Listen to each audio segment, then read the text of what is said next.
최경영의 최강 시사.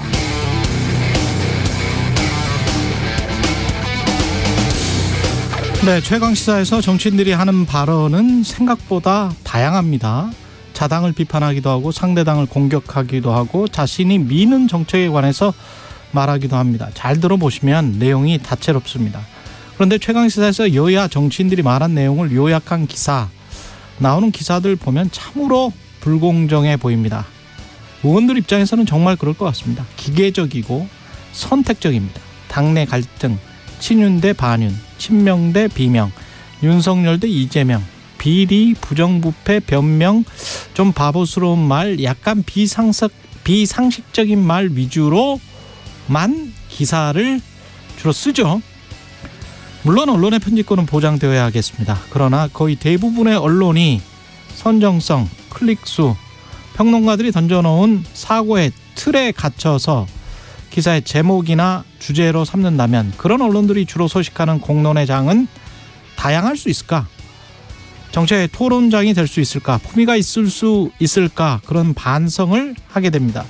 저도 클릭수를 위해서 또는 그냥 오래전부터 신문에 나오는 그런 구식 사고방식의 틀로 식상하고 안전한 질문만 한 게 아닌지 반성합니다. 네, 금요일은 성찰의 날, 뉴스는 십니다가 있는 날이죠. 2023년 6월 23일 세상에 이익이 되는 방송 최경영의 최강시사 출발합니다. 저는 KBS 최경영 기자고요. 최경영의 최강시사 유튜브에서도 실시간 방송합니다. 문자 자변은 짧은 문자 50원, 긴 문자 100원이 드는 샵9730 공어플 무료고요. KBS 1라디오 채널 정치경제 사회문화 등 다양한 명품 콘텐츠가 있습니다. 구독과 좋아요, 댓글 많이 부탁드립니다. 오늘 최강시사 박지광, 김재원, 국민의힘 김재원 최고위원 만나보고요. 더불어민주당 이원우 의원, 그리고 뉴스는 십니다. 기대해 주십시오.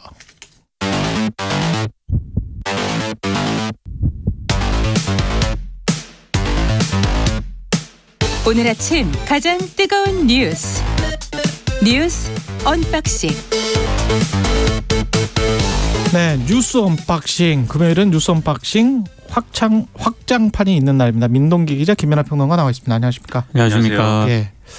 이 통계 자체가 상당히 충격적인 통계네요. 출생 신고가 안 된 아동이 2,200여 명이 있다.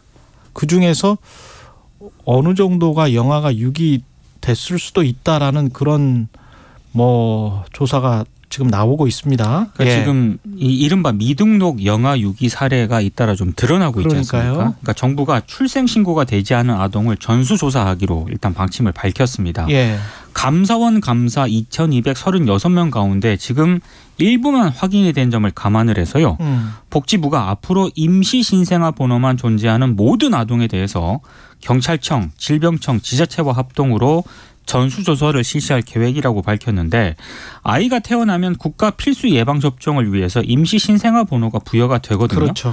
근데 이 산모의 정보가 담기지 않아서 추적에 어려움을 겪었다는 게 정부의 판단이고요. 그래서 시행령 개정 등을 통해서 산모를 추적할 수 있는 법적 근거를 마련하겠다는 그런 방침입니다. 그리고 복지부가 근본적인 해결을 위해서 출생 통보제 도입을 조속히 추진하겠다라고 밝혔는데요. 이 출생 통보제는 의료기관이 아동의 출생 사실을 지자체에 의무적으로 알리도록 하는 그런 제도인데, 현행 가족관계 등록법상 이 출생신고 의무자는 아이의 부모입니다. 근데 부모가 출생신고를 하지 않으면 정부나 지자체도 아이 출생 사실을 파악하기가 어렵고요. 그렇죠. 이후 행적을 추적하는 것도 불가능합니다. 근데 이제 반발도 만만치가 않은데요. 특히 의료계 등을 중심으로 반발을 하고 있는데, 일단 기본적으로 행정적으로 부담이 된다는 그런 이유도 있긴 한데, 그것보다는 임신을 알리고 싶지 않은 분들도 있지 않겠습니까? 그러니까 이제 그런 분들이 만약에 출생 통보제를 하게 되면 병원 밖 출산을 하게 될 수밖에 없는 거고. 그럼 오히려 병원 밖으로 내몰게 된다? 그렇습니다. 그렇게 되면 또 다른 문제가 발생할 수 있다. 그러네요. 이런 점 때문에 의료계에서는 반대를 하고 있고요. 또 의료계 반대 때문에 지금 이 개정안이 국회 법사위에 계류 중인 상태입니다. 근데 이제 참 쉽지 않은 문제인데 이게. 여러모로 좀 복잡한 그런 얘기인데, 한쪽에서는 우리가 저출산 걱정하고 막 이러고 있는데 또 한쪽에서는 이렇게 아이들이 태어나자마자 이렇게 어떻게 됐는지 지금 모르겠다 이런 상태라는 게 상당히 우려가 되고 지금 감사원이 파악한 내용은 지금 말씀하셨듯이 최소한 병원에서 이제 태어난 아이들에 대한 겁니다. 그러면 병원 밖에서 태어난 아이들도 있을 것인데 이 아이들은 어떻게 됐을까 이런 것까지 생각을 해보면 그렇죠. 여러모로 걱정이 커지고요. 그게 연간 한 100건에서 200건 정도 추정을 하고 있죠. 그렇죠. 출산 건수가 그렇다는 겁니다. 병원 밖. 그렇죠. 그리고 예. 지금 말씀하셨듯이 이 출산하고 나서 병원에서 보통은 이제 출산을 하도록 하겠지만 그리고 나서 이제 출생 신고를 따로 하게 돼 있기 때문에 이 과정에서 이제 문제가 발생할 수 있다라는 점을 들어서 그러니까 출생을 지금 말씀하신 대로 병원에서 이제 지자체로 통보를 한다든지 정보를 공유한다든지 이런 시스템을 만들자라는 얘기 주장은 오래전부터 있었습니다. 그리고 실제로 이 얼마나 그걸 위해서 얼마나 돈이 들어가느냐 예산을 좀 확인을 해보면 이 계산에 따라서 다르겠지만 10억도 안 든다. 왜냐하면 이미 지금 보셨듯이 그 애초에 예방 접종할 때 그 이 BCG 접종이나 이런 거 할 때 그것과 관련된 이제 번호나 이런 것들이 부여가 되기 때문에 거기서 조금만 더 수정하고 조금만 더 정보 공유를 잘하면 가능하거든요. 출생통보제가. 문제는 지금 말씀하신 것처럼 의료기관의 부담이나 이런 거 얘기하고 있는데 제가 볼 때는 이제 이 병원에서 만약에 이제 출산을 알리고 싶지 않은 사람이 그것이 부담이 된다라고 했을 때는 그런 부분은 예를 들면은 뭐 이 일정 부분 이 나라에서는 그걸 갖고 있더라도 뭔가 비공개로 할 수 있는 어떤 방안을 찾는다든지 이런 것을 하면 되는 것이지 제가 볼 때는 오히려 의료기관은 다른 어떤 부담이나 이런 것들을 의식하는 게 아닐까 이런 생각이 들어요. 혹시라도 잘못되면 혹시라도 이게 행정상의 어떤 오류나 이런 것들이 있을 때에는 병원이 엄청난 부담을 지게 되는 그렇죠. 부분이 있다. 그게 부담스럽다. 이것이 아닌가라고 생각이 되는데 그러니까 의료기관이 그런 부담조차도 만약에 뭐 지기가 싫다라고 하면 제가 볼 때는 그거는 좀 이기주의적인 거 아니냐라는 의문도 있거든요. 그래서 물론 이제 어떤 찬반 논란이 있고 이유를 잘 들여다봐야겠지만 되도록이면 이런 제도 태어났으면 적어도 우리나라에서 정상적으로 태어났으면 국가가 어쨌든 간에 이 부분과 관련돼서는 어느 정도의 상황을 파악하고 관리할 수 있어야 되는 거 아닙니까? 꼭 주민등록 뭐 이런 게 아니더라도 미국 같은 경우에 사회보장번호 다 있잖아요. 그런 식으로 해서라도 이런 부분은 보완하지 않으면 안 된다 이런 생각이 좀 듭니다. 지금 사회보장번호 말씀을 하셨습니다만 사회보장이 제대로 안 되고 그리고 사회적 불평등이나 경제적 불평등이 얼마나 컸으면 지금 어느 정도 숫자인지 모르겠습니다만 문제는 등록이 안 돼 있거나 뭐 이런 게 문제가 아니고 진짜 만약에 뭐 유기가 됐다면 유기가 된 사람들이 많다면 그런 아이들이 많다면 그거는 우리 사회의 경제적 불평등 때문에 그랬을 가능성이 굉장히 높고 그러면 이게 3만 달러가 넘는 수준의 GDP를 가진 나라에서 이런 일이 일어났다는 거는 뭐 정말 부끄러워해야 되는 일이거든요. 이거는 그래서 그런 측면에서 좀 다시 한번 봐야 될 것 같아요. 그러니까 출생 통보제 뭐 이런 것도 논의도 중요한데 사실 근본적으로 따져 보면 방금 말씀하신 것처럼 그렇죠. 우리 사회 복지, 아동 복지, 경제적 문제 이런 것과 결부될 수밖에 없거든요. 그렇죠. 그러니까 아이를 낳아서 예를 들면 내가 키우지 못하겠다. 지금 사건이 있어가지고 더 논란이 되고 있는 거 아니겠습니까? 내 아이를 키우지 못하겠다라고 마음 먹는 사람이 그 사람이 이상한 사람인 경우도 물론 있을 수가 있습니다. 범죄 뭐 이렇게 가는.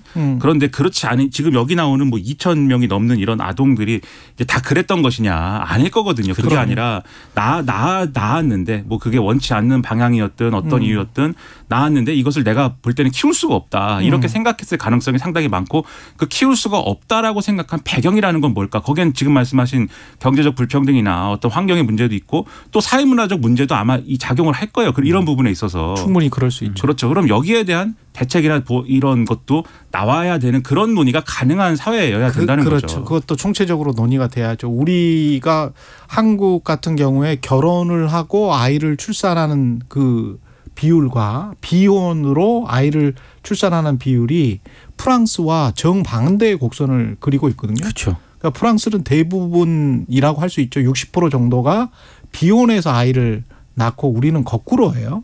결혼을 해서 아이를 낳고 그렇게 되는 건데 그게 뭐 당연시 된다라기보다는 그래도 사회적으로 보장이 된다. 아이의 건강과 아이의 성장이 보장이 된다. 그런 사회 그리고 그런 공동체가 있다. 그게 중요한 것 같아요. 그래서 그런 거를 법적으로 어떻게 그리고 문화적으로 지금 말씀하신 것처럼 문화적으로 어떻게 우리가 잘 보살필 수 있는지 아이는 뭐 마을 하나가 키운다고 하잖아요. 그렇죠. 좀 안타깝네요. 윤석열 대통령의 수능 발언 이후에 지금 여권이 수습에 나섰는데 지금 학부모들은 약간 혼란하다고 합니다. 예, 그러니까 맘카페 같은데 이런 데 가보면. 예. 네, 뭐 정부가 혼란을 부추기고 있다 이런 불만도 막 나오는 것 같은데요. 더 지금 발등에 불이 떨어진 분들은 9월 모의고사 출제 위원들입니다. 그러니까 지금 정부의 방침은 킬러 문항을 하나도 출제해서는 안 된다 이 기조지 않습니까? 예. 그러니까 부담이 더 커질 수밖에 없고요. 심지어 올해 출제 위원 참여는 피해야 한다는 그런 얘기까지 돌고 있습니다. 특히 교육부 감사라든가 평가원 감사까지 진행 중인 그런 상황에서 문제 잘못 냈다가는 불이익을 받을 수도 있다. 뭐 이런 두려움까지 생기고 있다라고 하는데요. 동아일보를 오늘 보니까 몇몇 교사들이 인터뷰를 했더라고요. 수능 출제위원이 되면 수당도 받고 경력에도 도움이 되는데 올해하고 내년은 피하려는 분위기가 많다. 이런 얘기를 하는 분들도 있고 또 평가원 연락을 받아도 안 하겠다는 선생님들이 많다. 이런 얘기를 하고 있다고 합니다. 그런데도 불구하고 일단 이주호 교육부 장관은 수능의 킬러 문항을 배제하겠다는 입장을 거듭 확인을 하고 있는 그런 상황이고요. 특히 26일에는 사교육 대책을 발표를 하는데 이때 지난 3년간의 수능 그리고 이번 6월 모의평가 문항 가운데 킬러 문항으로 판단되는 것들을 발표를 하고 공개를 하겠다라고 입장을 밝혔거든요. 예. 아마 이때 이게 킬러 문항이다라고 했을 때 그걸 두고 또 좀 논란이 제기될 수도 있을 것 같습니다. 우리는 뭐 킬러 문항인지 준킬러 문항인지 사실은 몰라요. 그 나오면 우리는 다 어려울 것 같아. 그죠? 그렇죠. 킬러 문항이라고 이름을 붙여놨지만 네. 그리고 그것에 대해서 지금 여당과 대통령은 좀 애매하긴 합니다만은 교육 과정 밖에서 출제된 문제 또는 뭐 학교에서 배우지 않은 것에서 나오는 문제 이렇게 표현하고 있습니다만은 이 시험이 수능 시험이라는 게 이 뭐 사법 시험이 아닌 이상 그리고 또는 뭐 아주 과거에 이제 뭐 예비고사 본고사 시절에 그런 시험 문제가 아닌 이상 지문이라든가 그런 것들이 교과서 밖에서 나오는 거는 일반적이거든요. 그렇죠. 수능이라는 시험에서. 로스쿨 나온 변호사인 신인규 변호사도 국민의힘 바로 세우기 대표가 그러는데. 수능 세대죠. 네. 근데 그런 이야기를 하더라고요. 자기가 로스쿨 다닐 때도 학원 많이 다녔다고 합니다. 그렇죠. 학원을 다닐 수밖에 없다고 합니다. 네, 학원을 다녀야 합격할 수 있다. 변호사 시험에 합격할 수 있다. 대부분이 다 학원 다닌다. 거기 그렇죠. 로스쿨에서도 그렇다고 하네요. 예. 킬러 문항이 그래서 뭐냐에 대해서는 그냥 이 일반적으로 언론이 표현하는 지금까지 예를 들면 교육 대책을 얘기하고 이러면서 수능에 문제가 있다. 지금 수능이 잘 되고 있다고 얘기하는 사람은 한 명도 없어요. 그렇죠. 수능에 문제가 있다라고 킬러 문항이라고 했던 것은 이게 그냥 교과서 밖에서 나온 지문이다라는 게 아니라 그것이 그 수준과 난이도가 굉장히 과도하다. 예를 들면은 언론에 이제 김광두 전 이사장 이 문제 삼았다고 하는 문제가 있어요. 대표적으로 2020년인가 한번 논란이 한번 크게 된 우리 최경영 기자는 익숙한 얘기들이 나와요. 뭐 근본 이제 바젤 1, 2, 3 협약 그것에 따라서 자기 자본 비율 뭐 이런 거 BIS 비율 이런 얘기가 막 국어 지문에 쭉 나오는데 그걸 국어 지문에 나온 거 옛날에 그 이슈가 됐었던 적이 그렇죠. 있어요. 그렇죠. 그때 논란이 됐습니다. 그러니까 그런 문제는 사실 일반적인 고등학생 수준의 공부를 열심히 하고 사교육을 받았더라도 그거는 풀 수 없는 문제니까. 아니 그리고 그거 알아서 뭐해? 아니 고등학생이 그거 알아서 뭐 하냐고. 근데 이 문제는 또 그 얘기를 또 하자면은 이런 지식을 압니까를 물어보는 문제가 아니라 이런 생전 처음 보는 얘기를 듣고 판단할 수 있느냐를 물어야 되는 지문인데 또 그것도 변질돼 가지고 이 지문만 읽고는 그 사전 지식이 없이는 또 풀 수 없는 수준이다가 된 거예요. 그게 킬러 문항이거든요. 그렇죠. 그런데 지금 예를 들면은 언론 보도를 보면은 6월 모의평가에 그러한 수준의 문제가 나와가지고 지금 혼란이 빚어진 것이냐. 그렇지는 않다. 그래서 과연 교육부가 뭘 킬러 문항이다라고 제시할지가 상당히 관심이다라는 건데 아마 역대 지금 얘기하는 건 역대 기출이나 이런 거 다 포함해서 얘기하겠다라는 거거든요. 그래서 6월 모의평가에서 이게 문제였다라고는 얘기를 안 할 가능성이 높아진 상황입니다. 그러면 국민들은 좀 의문일 거예요. 대통령 갑자기 왜 화를 낸 것일까? 대통령 육모 때문에 화를 냈다고 알려져 있잖아요. 지금. 그렇죠. 그거는 또 아닌가? 그렇죠. 그러니까 그거는 왜 일어난 일일까 이렇게 의문을 가질 수밖에 없게 되고 그런 의문이 예를 들면은 다른 의문을 막 건지는 겁니다. 지금 얘기한 것처럼 출제위원을 하면 큰일이 나나 뭐 이런 생각도 하고 그다음에 지금 학원장들 있지 않습니까? 학원장들이 이제 지금 얘기하는 무슨 세무조사 당할 수 있겠죠. 그렇죠. 일타 강사를 얘기하는 게 아니라 이 대형 학원들이나 또는 이제 중소형 학원들의 경우에도 이게 뭐 영향이 있는 거 아니야? 뭐 이렇게 되고. 근데 또 이 학원연합회장 이런 지역에 가면은 선거에서 굉장히 또 중요한 사람들입니다. 그러다 보니까 그렇죠. 학원연합회장 이 지역별로 있거든요. 그러니까 상당히 발언권이 있을 거 아닙니까? 지역에서. 그러면 이제 이 선거 때 되면 다 또 후보들이 가가지고 학원연합회장들이랑 또 얘기하고 뭐 이러는데 학원뿐만이 아니고 뭐 약사도 있고 여러 가지가 있는데 그렇겠죠. 근데 그걸 의식한 또 정치인들이 당내에서 이건 좀 너무 좀 간 거 아닐까요? 뭐 이런 얘기하고 이러는 거거든요 지금. 그러니까 이게 애초에 왜 이렇게 됐느냐는 의문이 커질 수밖에 없다는 거죠. 근데 우리가 교육개혁 이야기하면서 이 킬러 문항이 교육개혁의 전부는 아니잖아요. 그렇죠. 이것도 어제 저 시린규 대표의 아주 그 환상적인 묘사라고 저는 생각을 하는데 가족의 행복을 위해서 무엇을 해보자라고 하면 그 가족의 행복을 위해서 무슨 가계소득을 향상하자 서로 간에 화목하자 뭐 어떤 것들이 있어야 되잖아요. 그런데 모기를 잡자. 모기를 잡으면 가족이 행복해진다. 그래서 때려잡자 수사하자 검사하자 조사하자 감사하자 뭐 이런 식으로 모든 것들이 가고 있는 것 아닌가. 그게 정말 가족의 행복과 관련이 있나 또는 국민의 행복과 관련이 있나 교육개혁이나 노동개혁과 관련이 있나 조금의 관련은 있을 수가 있는데 그런데 그만큼의 관련은 없는 것 같아요. 한 100만 분의 1 정도 관련이 있을 수는 있겠죠. 그런데 이 난리를 하면서 이게 국가적 아젠다가 돼서 킬러 문항이 있으니까 어떻게 해야 돼. 그게 교육개혁의 전부는 아니잖아요. 가정의 행복을 위하려면 예. 대화가 우선시 돼야 됩니다. 그러니까. 네. 그러니까 이게 그러니까 일반적으로 교육개혁이다라고 할 때도 사실 사람들이 동상이몽을 막 합니다. 그렇지. 교육개혁이 뭐냐에 대해서 예를 들면은 정확히 정의부터 하고 하든지. 그렇죠. 예. 학부모들과 수험생은 아예 입시제도 공정하게 만드는 게 교육개혁입니다. 이렇게 얘기할 것이고 예.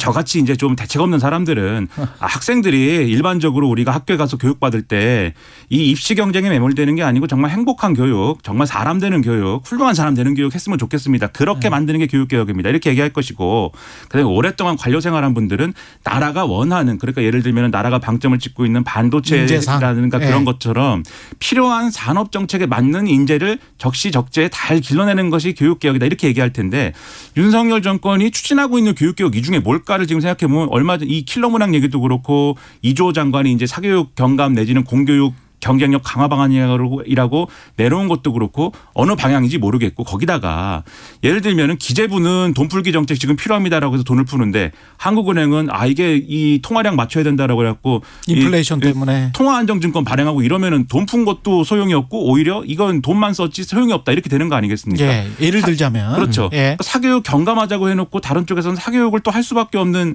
제도로 가게 되면은 소용없는 거잖아요. 오늘 또 이 신문 보도를 보면은 지금 킬러 문항 쭉 얘기했지 않습니까? 예. 이거 사교육 받아야만 된다. 논술이 또 문제래요. 그래서 논술 문항을 보면은 킬러 문항보다 지금 더하다는 겁니다. 각 대학별로 어려워야 되는 거 아니에요? 그랬더니 그것도 사교육의 온상이다. 그러면은 이게 논술은 왜 안 건드리고 킬러 문항만 건드리냐 또 이렇게 되지 않습니까? 근데 그 사람의 전반을 저도 몇 번 심사위원 해봤기 때문에 그 정말 알 수 있어요. 그러니까 60점부터 100점까지는 아니더라도 한 99점까지는 어느 정도는 주관식이어서 잘 모른다라고 생각하시지만 정말 거의 다 드러납니다. 그래서 그렇죠. 논술은 강화를 해야 된다는 쪽인데 저 같은 생각 저처럼 심사위원 해본 사람들은 아마 그런 생각 많이 할 거예요. 굉장히 많이 드러나거든요. 수험생의 모든 것이. 네. 글쓰기 교육은 강화해야 됩니다. 그렇죠. 네. 그런 차원이 있지만 지금 사교육에 대해서 얘기를 하자면 그렇다는 거니까. 네. 그러니까 목표가 뭐고 그걸 달성하기 위해서 우리 정권 뭘 합니다. 이렇게 돼야 되는데 거꾸로 됐다. 그 점에서 이제 아쉽다는 것이죠. 이미영 님이 사교육은 뗄래야 뗄 수가 없죠. 축소는 되겠지만 경쟁사회의 민낯이죠. 그런 말씀하셨는데 사회 전반적으로 그리고 우리가 좀 공부라는 것도 아니죠. 그러니까 시험이 조금 좀 시험 성적이 좀 덜 나와도 좀 못 나와도 다른 데 재능이 있는 친구들이 많기 때문에 그 재능을 살려서 돈을 놔도 뭐 1억, 2억 벌 수 있어요. 그런 직업이 꽤 있어요. 그리고 사회적으로 그렇게 하면 인정받아요. 이런 게 좀 정착이 됐으면 다른 나라들처럼 이 논의도 상당히 사그라들 텐데 그런 노동에 관한 이슈는 또 없거든요. 그런 거를 제가 뭐 단편적으로 말씀드리면 이상합니다만 제 세대가 사실 이해찬 1세대라고 한 가지만 잘해도 대학 갈 수 있습니다. 막 이런 거 하던 때인데 그렇게 했더니 언론에서 제 세대가 단군일의 최저학력이고 공부를 안 한다고 그래갖고 막 두들겨 맞고 그랬던 적이 있어요. 그러니까는 적어도 사회적으로 교육이 어느 방향으로 가야 되는지를 합의하는 것이 정권 차원에서 추진해야 될 가장 중요한 말씀이고 지금 말씀하신 대로 저도 그런 교육적 정책이 필요하다고 보거든요. 그런데 그런 얘기하면 꼭 공부를 안 한다 이렇게 된단 말이에요. 그러니까 이걸 좀 합의부터 하자 그러면 어떻게 해야 되냐 저는 그런 말씀 드리고 싶습니다. 26일 사교육 대책 발표한다고 하니까요. 또 발표 지켜보고 이야기하도록 하고 날씨와 교통정보 듣고 더 뉴스 언박싱 이어가겠습니다.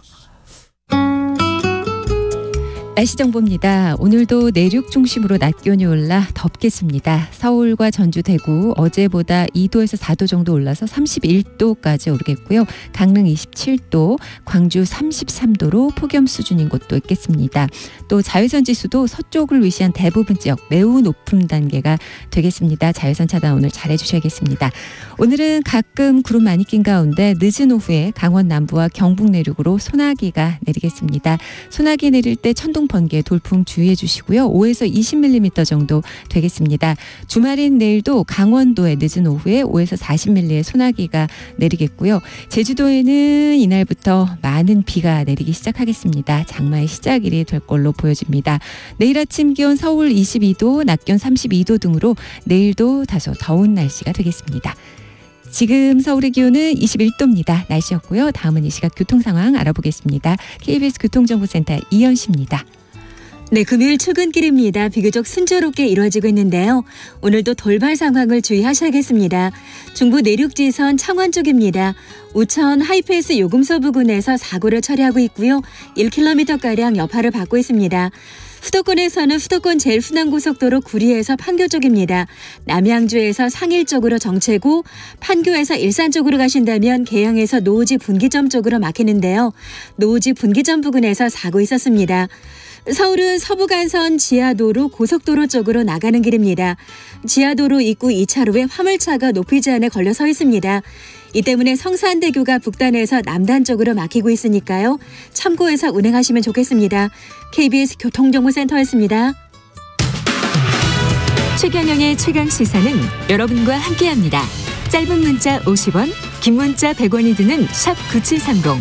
어플 콩과 유튜브는 무료로 참여하실 수 있습니다. 네, 최경영의 최강시사 뉴스 언박싱 확장판 계속 이어가겠습니다. 민동기 기자, 김민아 시사평론가와 함께합니다. 5012님, 매일매일 잘 듣고 있어요. 좋은 말씀과 평가 시원합니다. 이렇게 말씀해 주셨고요. 감사합니다. 윤석열 대통령이 어제 국빈 방문을 했습니다. 베트남에 도착을 했고요. 오늘 한 베트남 정상회담이 열립니다. 네, 어제 이제 국빈 방문에 동행한 경제인들을 만나서요. 기업하면서 어렵거나 불합리한 일이 있다면은 정부에 말씀을 해달라 이렇게 얘기를 했습니다. 예. 뭐 이번에 베트남 국빈 방문에는 주요 그룹 대표를 포함해서 모두 205명의 대규모 경제사절단이 동행을 했는데 윤석열 정부 이후 출범 이후 최대 규모입니다. 그리고 이제 베트남이 앞으로 이제 혁신 생태계 조성에 박차를 가하고 있다라는 점을 강조를 하면서요. 어느 국가보다 베트남과 끈끈한 연결고리를 가진 한국에게는 새로운 기회가 열리고 있는 것이다. 이런 점도 강조를 했습니다. 오늘 국빈 방문 이틀째인데요. 일단 베트남의 국부로 일컬어지고 있는 호치민 전 국가주석 묘소에 헌화 참배하는 것을 시작으로 주요 인사들과 개별 면담, 국빈 만찬과 같은 방문 일정을 소화할 예정입니다. 그리고 베트남에 진출한 기업인들과의 오찬이라든가 경제 일정도 예정이 되어 있습니다. 예.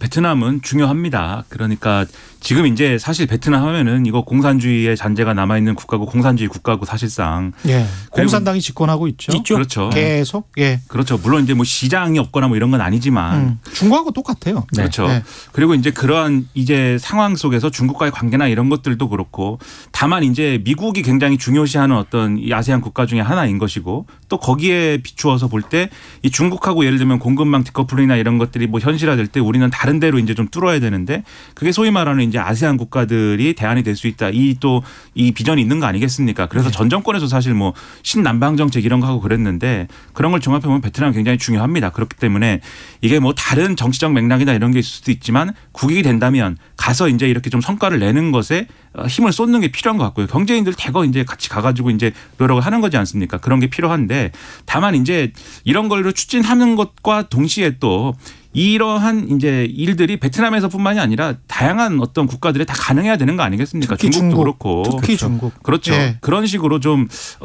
이 여지를 두고 행보하는 게 있어야 될 것 같고요. 예를 들면 미국의 경우에 이제 지금 인도 총리랑 인도 총리 초청해가지고 지금 바이든 대통령이 좋은 모습을 연출하려고 하지 않습니까?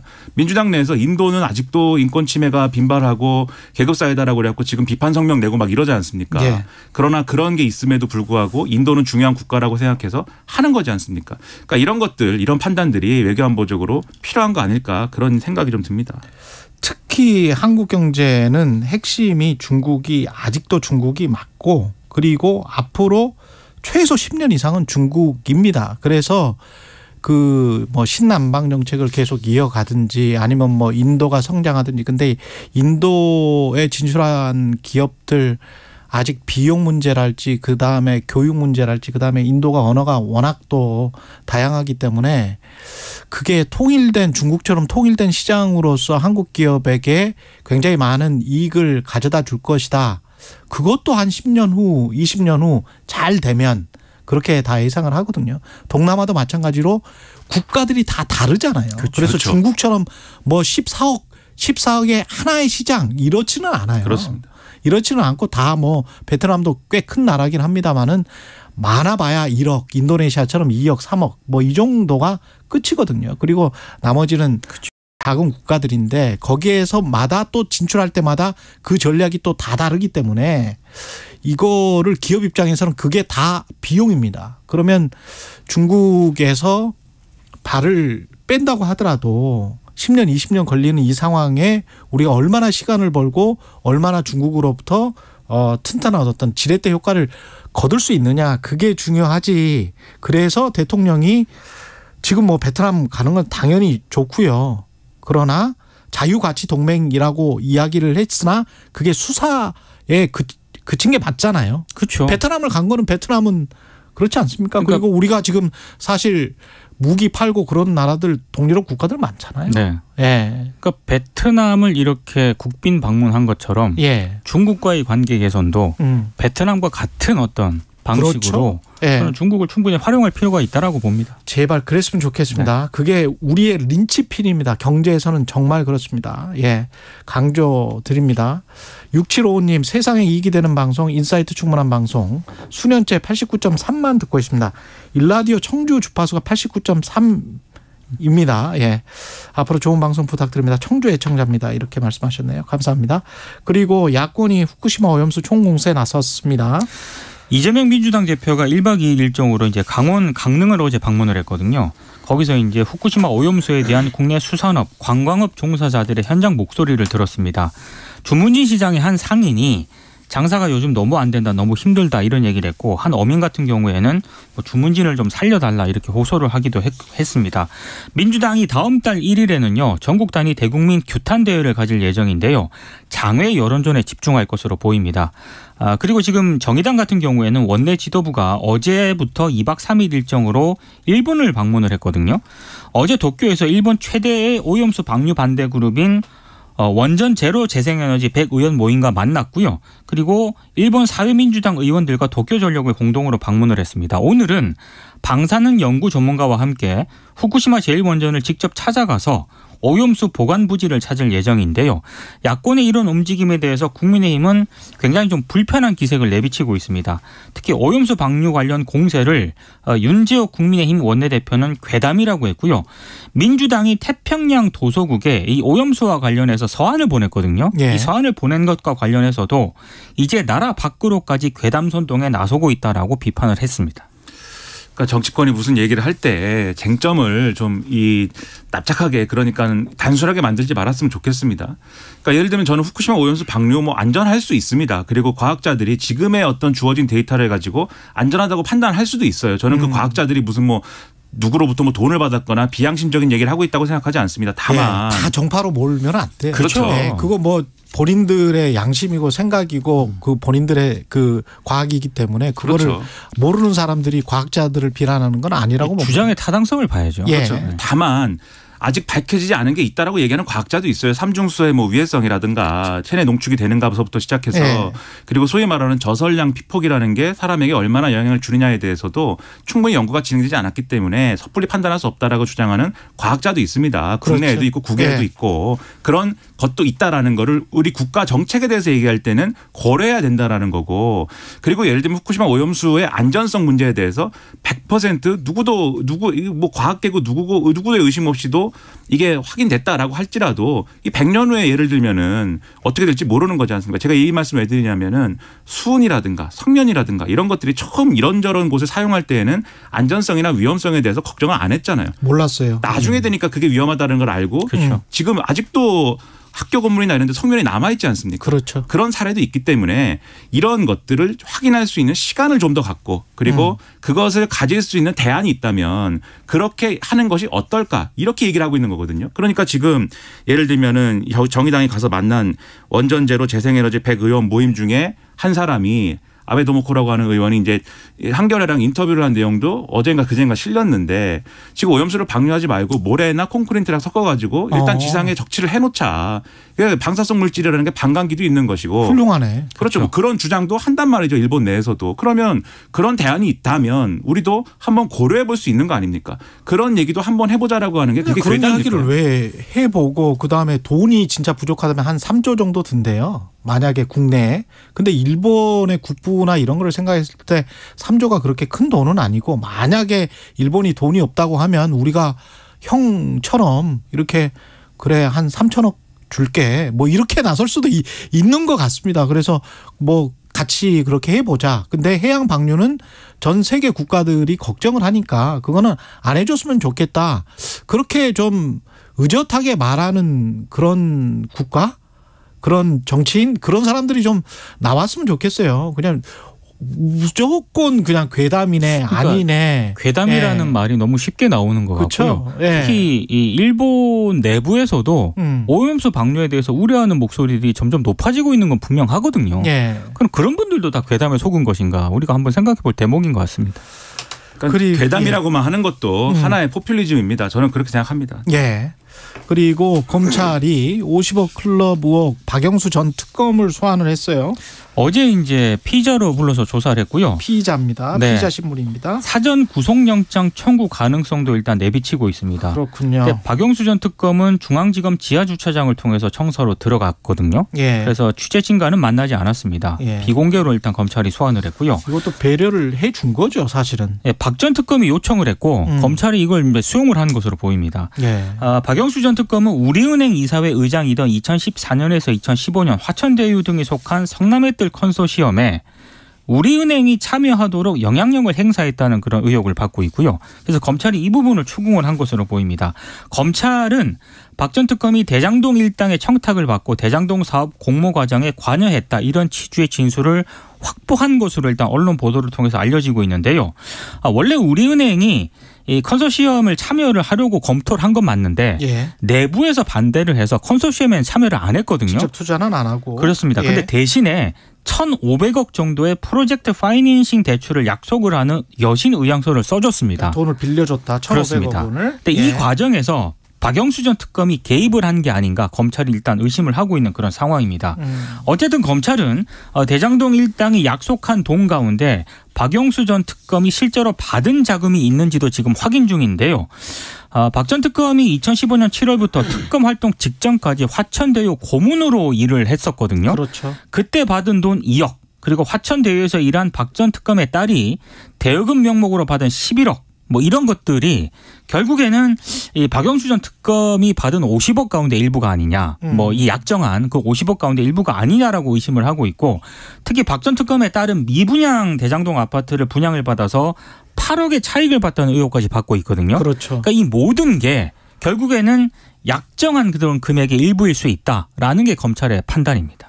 그러니까 이거를 검찰이 제대로 수사를 못하다가 50억 클럽 곽상도 의원 뭐 전 의원 이 무죄 판결 나오고 50억 클럽 특검해야 된다 그러고 이러니까 막 후다닥 지금 하는 그런 과정처럼 돼버렸지 않습니까? 그렇죠. 그래서 어쨌든 그게 이유가 뭐든 간에 이런 모양새가 된 것 자체가 사실은 여러모로 실망스러운 부분인데 어쨌든 뒤늦게라도 확실한 수사를 해주길 바라고요. 저는 이 뉴스 볼 때마다 제일 큰 궁금증이 박영수 전 특검은 어떻게 이렇게 살았을까? 무슨 사건마다 등장을 해서 뭘 향응을 받고. 지난번에 무슨 어디였습니까? 어디 수산업자 가짜 수산업자였나요? 포항 네. 수산업자. 포르쉐. 네. 무슨 범죄계의 포레스트 검프 같아요. 어디나 어떻게 다 있을 수가 있습니까? 그런데 그런 것들이 어떻게 가능했을까? 그게 어떻게 보면 이권 카르텔 아닙니까? 그러니까는 이 특수부의 전설 같은 검사인 것이지 않습니까? 전직 대통령까지 수사를 해서 한 전 특검이고 이런 지위와 상징성과 힘이 없었으면 못했을 일들인데 예. 그런 일들이 어떻게 가능했을까를. 지금도 기자들 피해가지고 쓱 들어가잖아요. 지하 주차장으로. 근데 검찰이 언제 요새 정치인들한테도 이런 특혜는 안 베풀지 그렇죠. 않아요? 네. 그러니까 검찰이 어떻게 이런 일이 가능했을까 이것도 한번 좀 자기 자신들을 돌아보면서 반성을 한번 해보자. 이게 어떻게 가능합니까? 저는 좀 또 이해가 안 되는 게 예. 박영수 전 특검 이 수사도 굉장히 늦었다고 생각을 하거든요. 많이 늦었죠. 그런데 예. 50억 클럽에 이름이 올라 있는 다른 분들이 있습니다. 법조인들. 그렇죠. 이분들에 대한 수사는 도대체 어떻게 되고 있나. 대단한 검사들이었거든요. 그 사람들도. 예. 네. 근데 그 검사들에 관해서는 어떻게 수사를 하고 있는지 그것도 궁금하고. 이렇게 이야기를 하다 보니까 다 끝났어요. 지금 56분에 네. 끝나야 되는데 한 30초밖에 안 남았습니다. 예, 그리고 중앙선관위가 전체 직원을 대상으로 전수조사를 벌인 결과 21건. 근데 25명이나 지금 뭘 안 냈다며요. 예, 그러니까 21건 특혜 채용 의혹을 파악했다는 건데요. 예. 이거는 이제 개인정보 동의를 한 분들을 그렇죠. 대상으로 한 거기 때문에 결국에는 감사원 감사에서 예. 숫자가 더 늘어날 수도 있다. 이런 얘기가 나오고 있습니다. 동의 안 한 사람들이 지금 25건. 그렇죠. 예. 그렇습니다. 배짱인지 다른 이유인지 모르겠습니다.만 배짱을 부리지 말았으면 좋겠습니다. 민동기 기자, 김민하 평론가였습니다. 고맙습니다. 고맙습니다.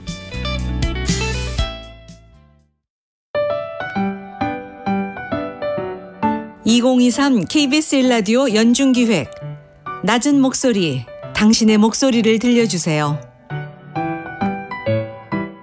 예, 안녕하세요. 저는 중공업에서 근무하는 윤상수라고 합니다.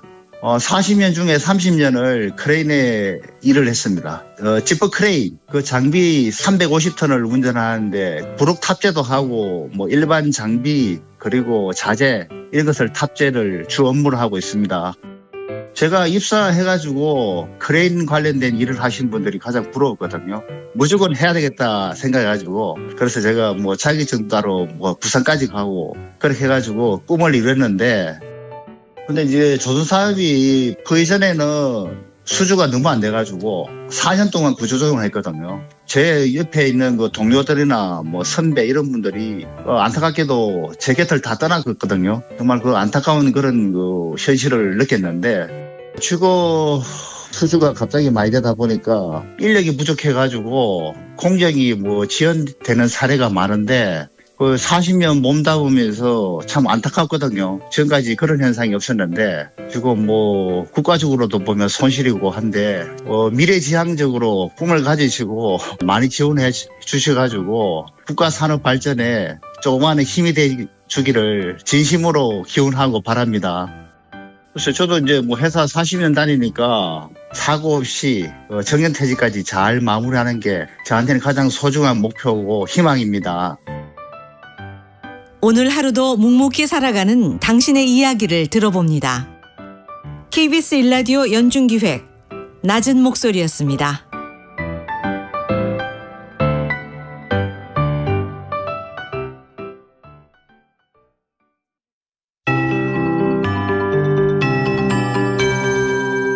KBS 58분 날씨.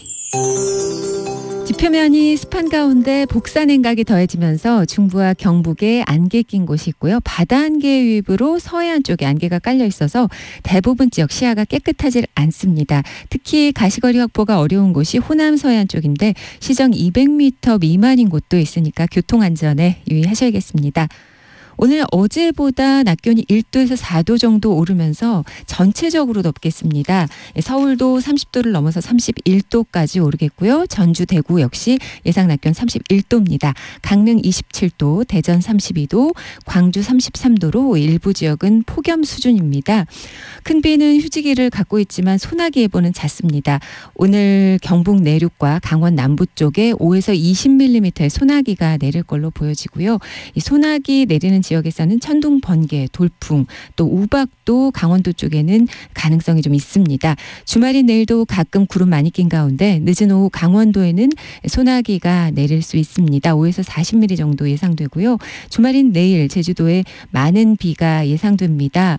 이 장맛비의 시작을 알 걸로 보이는데요. 월요일, 화요일에는 전국적인 장맛비 소식이 있는데 다소 많은 양이 예보되어 있습니다.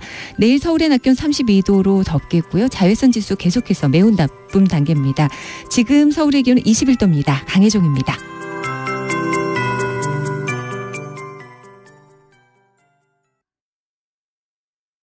정성을 다하는 국민의 방송 KBS가 8시를 알려드립니다. AM 711kHz, FM 97.3MHz, KBS 1라디오입니다. HLKA.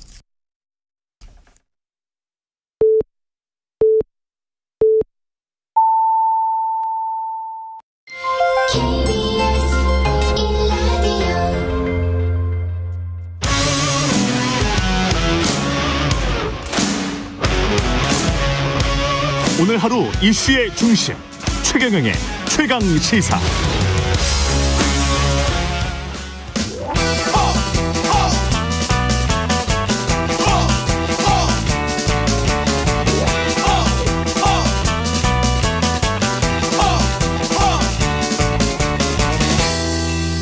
네, 링 밖으로 나간 박치기왕 만나는 시간입니다. 국민의힘 김재원 최고위원 자리했습니다. 안녕하십니까? 안녕하세요. 네, 박치기왕 김재원 시간입니다.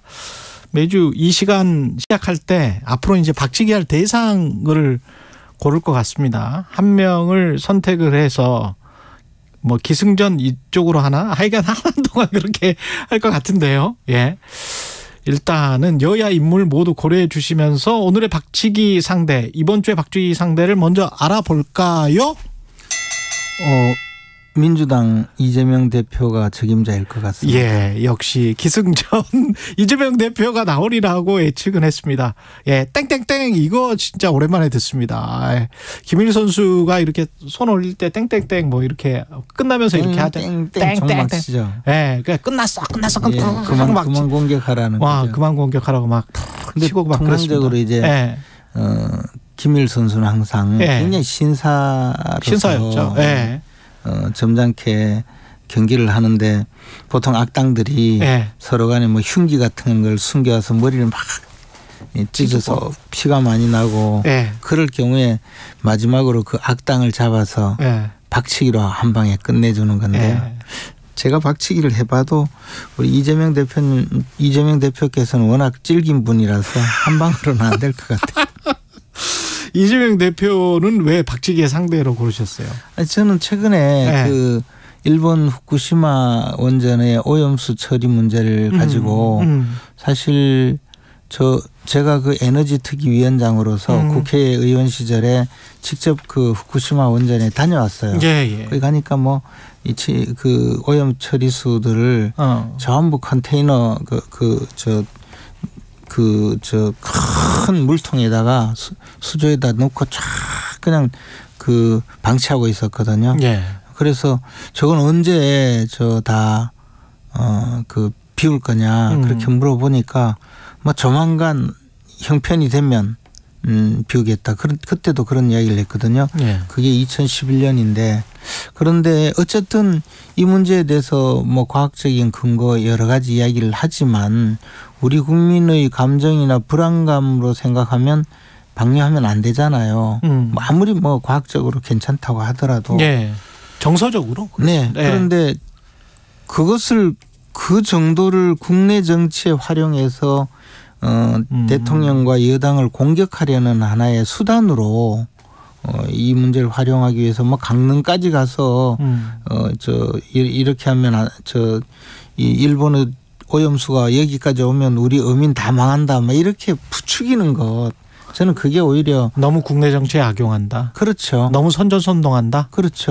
그리고 정말 그 항의를 하려면 일본에 가서 항의를 해야죠. 이것은 일본 정부의 어떤 그 주권이라 할까요? 자기들의 통치권의 한 방향으로 결정을 하는데 그것을 국내에서 돌아다니면서 그 윤석열 정부를 공격하기 위해서 사용하는 것, 그것은 굉장히 잘못된 일이라고.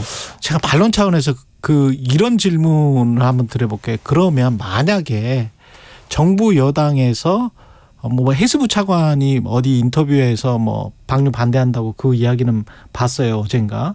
근데 해수부 차관보다 훨씬 더 높은 사람, 뭐 총리랄지 대통령이랄지, 뭐 대통령이 조금 그렇다면 총리랄지, 이런 분이 그래도 일본에게 그거 아무리 돈 든다고 해양 쓰레기인데 아무리 처리했다고 하더라도 그러면 처리를 해서 그렇게 깨끗하면 국내 어떤 그 일본 내 토양이 하지, 그거는 이웃 국가로서 좀 그렇다라고 성명서라도 한 장 나왔다면 야당에서 저렇게 지금 말씀하시는 선전선동을 할까? 근데 이제 우리 정부 입장 또는 대통령 입장에서는 그 오염수가 방류가 되더라도 우리 해역에 미치는 영향 극히 미미하다는 과학적인 그 근거와 또 그동안 여러 그 학자들의 문제 제기가 있었거든요. 그렇기 때문에 만약에 그렇게 말씀하시면 어떤 문제가 되냐면 진짜 우리 이 어민들이나 그 이해관계자들이 그 평소에 예상하지 못했던 그런 피해를 입을 가능성이 있어요. 대통령까지 또는 총리까지 나서서 방류하지 말라고 하니까 저걸 방류하면 정말 우리 해역에 영향을 미치는구나라고 해서 당장에 뭐 비브리오 폐혈증 비브리오균이 만약에 좀 창궐한다 이러면 횟집들 전부 문 닫잖아요. 그렇죠. 이런 그 국가 경영을 위해서 필요로 하는 수준 이상의 그 발언을 하는 것도 우리에게 실질적인 피해를 입힐 수 있다는 거죠. 저는 그런 면에서 그런 측면도 이해가 됩니다. 그 뭐 조금만 잘못 됐을 때 왜 바닷가에 손님들 다 끊어지고 하는 그런 문제가 있기 때문에 저는 굉장히 조심스럽게 접근한다고 봐요. 그럼 국민의힘 이야기를 좀 해보겠습니다. 박치기는 이제 적당히 하셨죠? 네. 국민의힘 사고 당협이 지금 40곳 중에서 33곳, 36곳에 대한 조직위원장 공모에 착수를 했고 4군데를 근데 제외를 했는데 이준석, 태영호, 황보승이 그리고 경남 사천 남해 하동 이 중에서 이제 이준석의 노원평 그다음에 황보승이 지역구 이것이 가장 좀 눈에 띄는데 이준석 전 대표를 일단 제외한 건 어떤 의미가 될까요? 이준석 전 대표는 어쨌든 내년 1월 달이 되면 복귀를 하잖아요. 그 복귀가 아니고 당원권을 회복하거든요. 그렇기 때문에 그 기간 동안에 누구를 임명하는 것은 또 그때 가서 또 그 여러 가지 경합의 문제가 생길 수 있으니까 좀 두고 보는 것 같고 나머지 지역은 어쨌든 현역 국회의원들이 뭐 사법의 그 처리를 받거나 또는 어떤 경우에는 이번에 당협위원장을 임명하는 것 자체가 곧바로 공천으로 오해받을 수 있는 소지도 있거든요. 뭐 그런 면에서 조금 빼놓고 나머지만 선정하려고 하는 거 아닌가 생각합니다. 그렇군요. 황보승희 의원 같은 경우는 어떻게 보세요? 이게 야당은 꼬리 자르기 이야기가 있는데 무슨 리스트가 있다, 정치자금을 받았다, 뭐 녹취 뭐 이런 것들이 지금 좀 나오고 있는 것 같습니다. 근데 이런 것들을 시작으로 오히려 여권은 PK나 TK 지역의 어떤 대대적인 물갈이를 할 가능성 이런 것도 좀 정치공학적으로는 그런 제기를 하는 분들도 있는 것 같고. 그러나 뭐 예를 들어 국회의원들이 연루된 비리 행위가 있다면 뭐 이유 여하를 막론하고 처리를 해야 되겠죠. 그런데 지금 말씀하시는 것은 단순히 흉흉한 소문에 불과하거든요. 흉흉한 소문에 불과하다. 그리고 직접적으로 뭐 나타난 것은 없고 하니까 그래서 경찰이 수사는 하고 있던 것 같은데. 뭐 수사는 앞으로 해서 조금이라도 문제가 있는 분들은 설사 그것이 형사처벌을 크게 받을 대상이 아니라 하더라도 여러 가지 면에서 처리를 해야 되겠죠. 그러나 아직은 그런 현상이 나타나고 있지는 않네요. 그런데 자꾸 그렇게 검사 공천설 뭐 글이 계속 나오고 있는 거는 왜 그럴까요? 그럼 영남 중심의 검사 공천설. 아무래도 영남지방은 당선되기가 좀 쉬운 곳이거든요. 국민의힘 입장에서는. 네. 예. 그리고 다만 그 공천 과정, 공천을 받는 과정에서 굉장히 그 힘든 지역이에요. 경쟁자도 경쟁자지만 말씀하신 대로 심지어는 누구든지 보내도 당선될 수 있는 지역이다 이렇게 생각을 해서 전혀 경쟁력이 없는 사람도 그 지역에 가서 경선을 하든지 해서는 전혀 경쟁력이 없는 분도 그냥 그 공천권자들이 마음대로 보낼 수 있다 이런 환상에 빠져 있는 것이죠. 그런데 그렇게 했을 때 지금 그런 정치가 한 20년 정도 반복돼 왔어요. 제가 처음 2004년도에 국회의원이 될 때부터 지금까지 그래서 저도 공천을 여러 번 떨어진 적이 있는데 그러다 보니까 뭐 검사 출신들이 유능한 인재이든 아니든 그것은 둘째치고 이분들이 당장의 대중적인 그 지명도가 없기 때문에 보낼 때가 마땅치 않는 거죠. 그러니까 검사 출신들은 또 대중적인 지명도가 약할 수밖에 없겠네. 그렇죠. 지금까지 정치 활동을 안 했으니까. 그래서 아마 경상도에 보내지 않겠느냐라는 그런 어떤 피해의식이 있어서 자꾸 기존 정치인들한테. 그렇죠. 그래서 뭐 내가 4년 동안 열심히 일했는데 위에서 누가 낙하산을 타고 내려오면 나는 꼼짝없이 당한다 이런 불안감이 있는 거죠.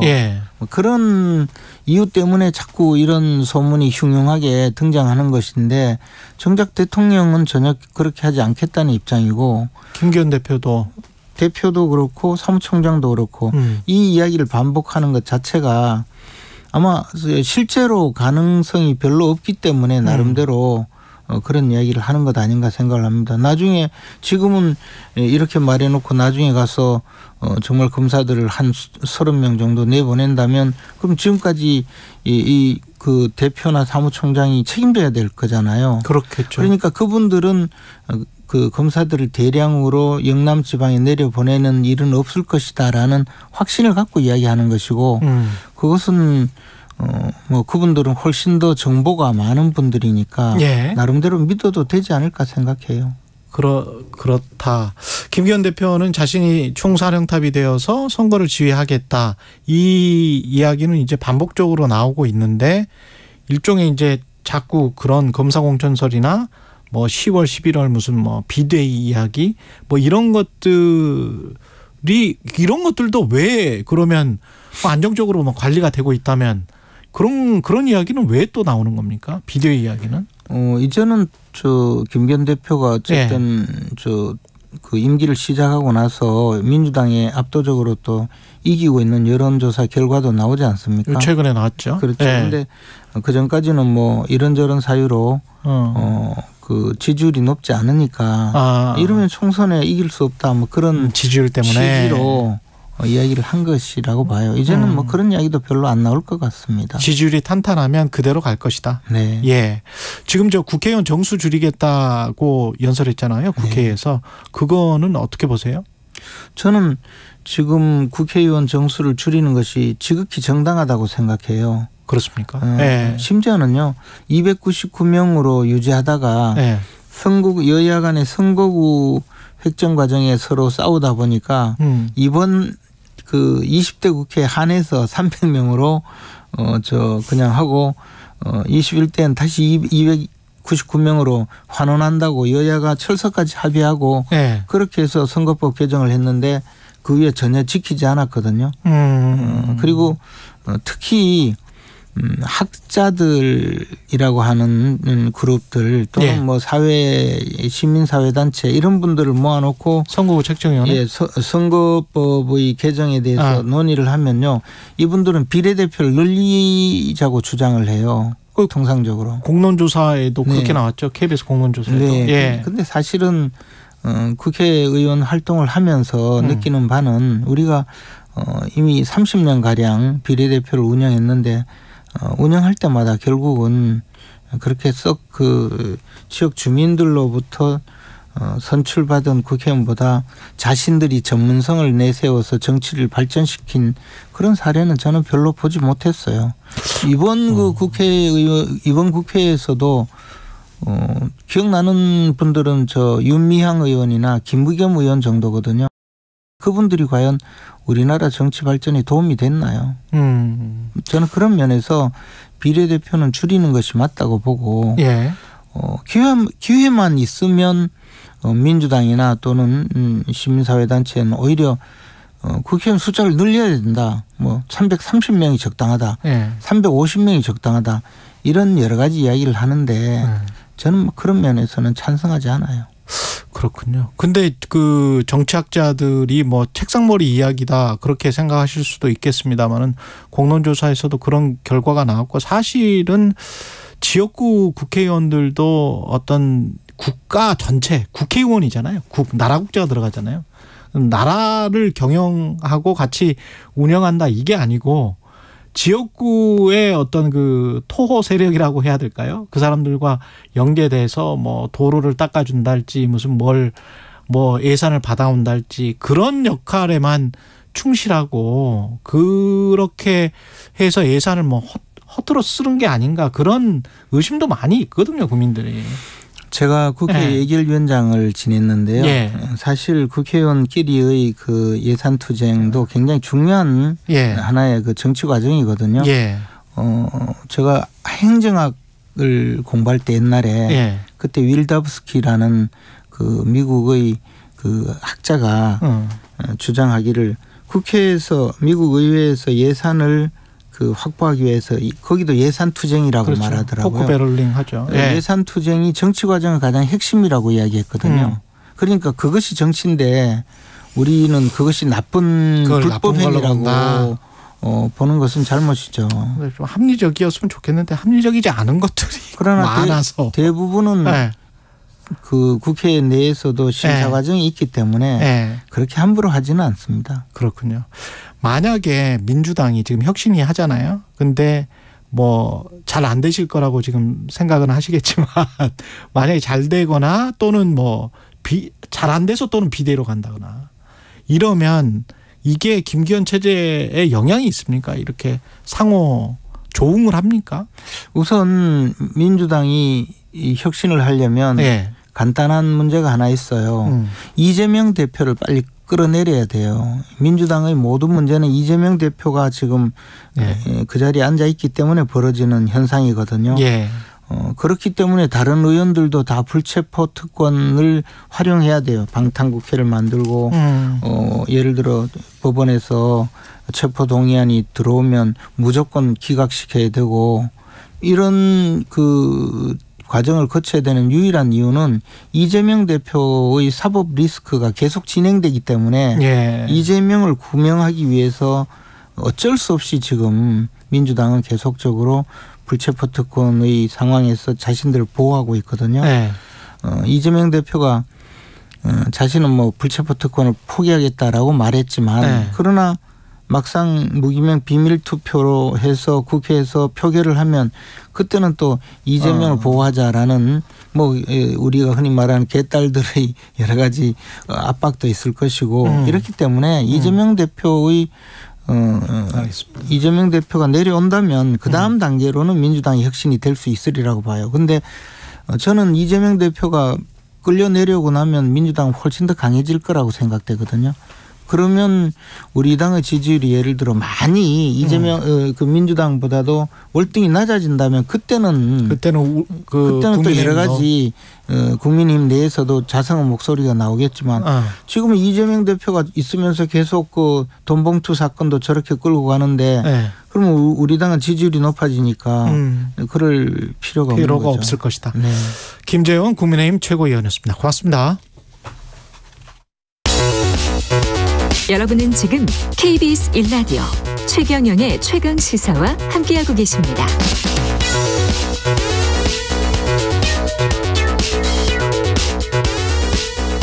네, 민주당 김은경호 혁신위가 본격 출항을 했는데요. 성공적으로 안착할 수 있을지 더불어민주당 이원욱 의원 전화 연결돼 있습니다. 안녕하세요. 네, 안녕하십니까. 예.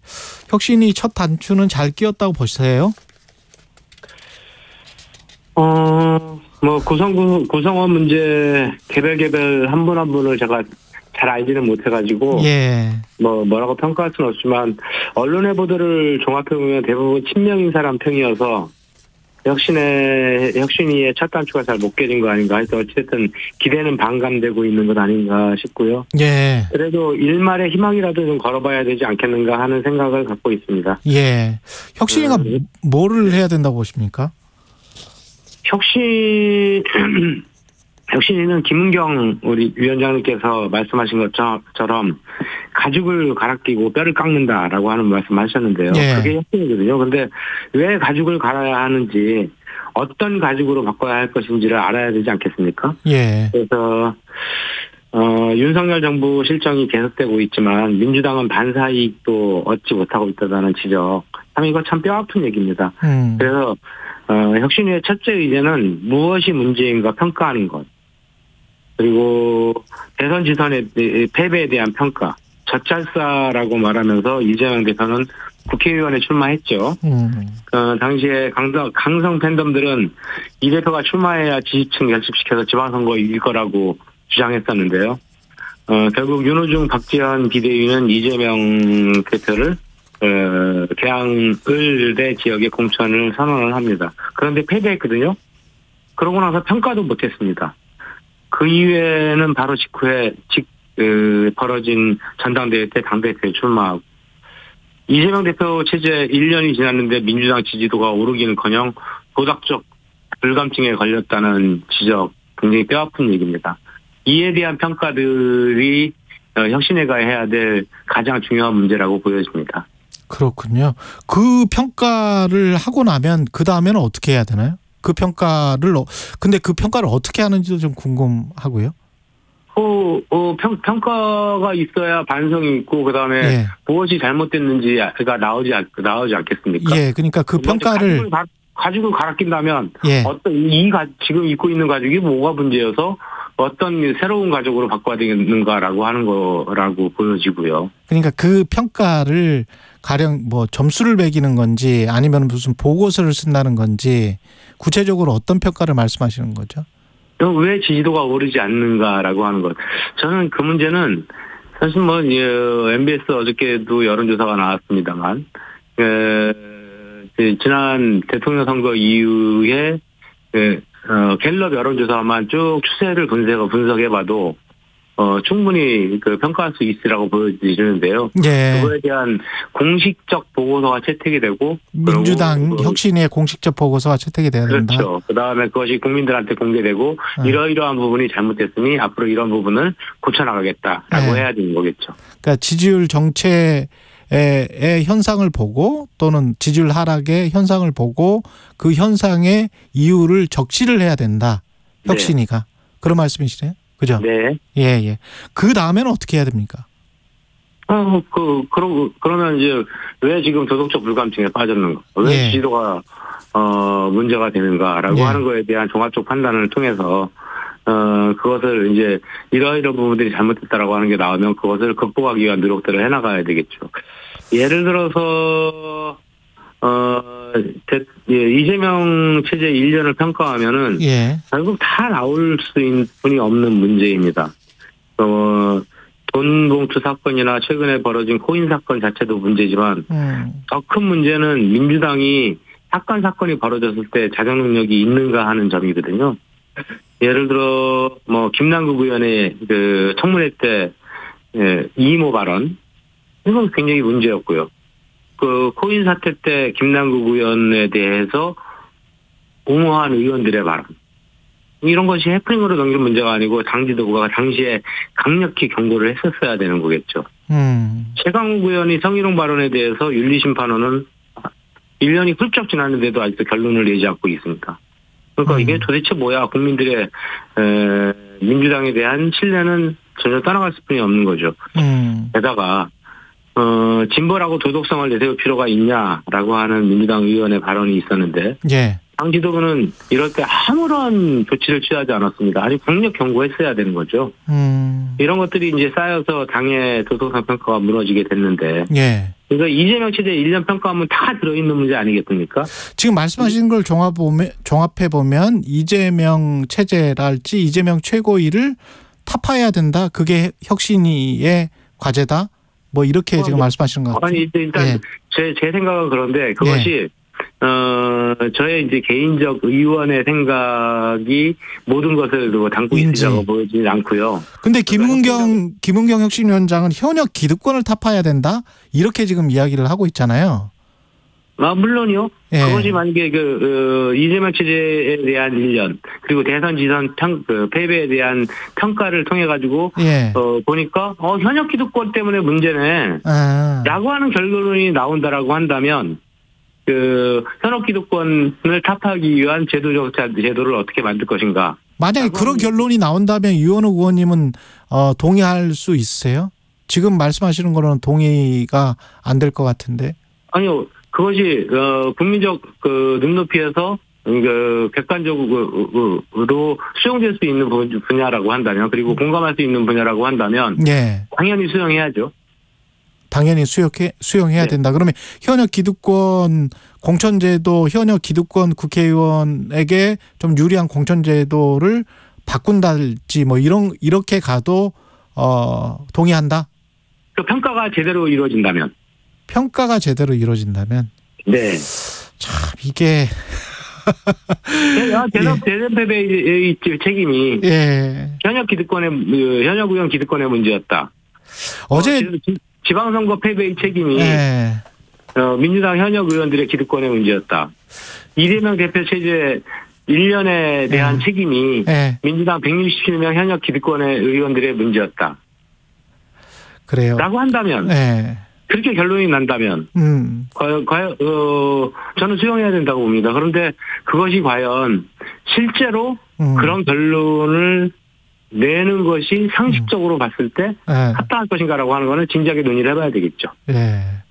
그제인가요? 추미애 전 법무부 장관이 최강시사 나왔거든요.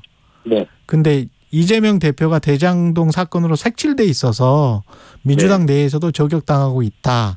그러니까 대장동 사건이랄지 이런 것들도 거의 무죄인 것 같은데 검찰에 지금 당한 게 민주당 국회의원들한테도 그렇게 보이는 거 아니냐 이런 식이었거든요. 어떻게 보세요? 사법적인 문제는 사법에서 처리해야 될 문제입니다. 그러니까 그것을 좋습니다. 그러니까 진실 여부는 이제 사법부에서 판단할 문제 아니겠습니까? 예. 근데 문제는 사법적 처리, 그러니까 검찰의 아주 무리한 수사 이거에 대해서는 민주당의 의원들이 대부분 동의를 합니다. 예. 근데 그것을 피해가려고 결국에는 방탄정당화 이미지가 고착화됐다라고 하는 거에 대해서도 우려가 있는 건 사실이죠. 그 불체포 특권을 선언을 했는데 이게 여기에 관해서는 어떻게 평가하십니까? 이재명 대표. 늦었지만 그나마 다행이라고 보여지는데요. 예. 이것을 민주당의 당 차원으로 확대해야 된다고 보여집니다. 이것도 지금 이미 늦고 있는데, 국민의원 불체포 특권 포기 서약 참여의원이 이틀 만에 전체 의원 112명 중에 101명이 참가했습니다. 서약에 동참을 했는데요. 민주당은 의원 차원으로 불체포 특권을 포기하겠다라고 하는 움직임이 아직 보여지지 않고 있죠. 그리고 실제 이재명 당대표의 대통령 후보 공약이기도 했거든요. 예. 그런데 이것을 공약을 뒤집고 방탄화 만들다 보니까 민주당에 대한 신뢰와 지지도가 떨어지게 된 것. 이것도 평가해봐야 될 문제 아닌가 싶습니다. 빨리 그러면 서명을 하라고 최고위가 독촉을 해야 된다. 네. 의원총회에서도 논의를 해야 되고요. 의원총회에서도 논의를 해야 된다. 그리고 그런 것들이 혁신의 모습으로 국민들에게 비춰질 수 있도록 그런 일 처리를 좀 빨리빨리 했으면 좋겠다. 그런 말씀이시죠.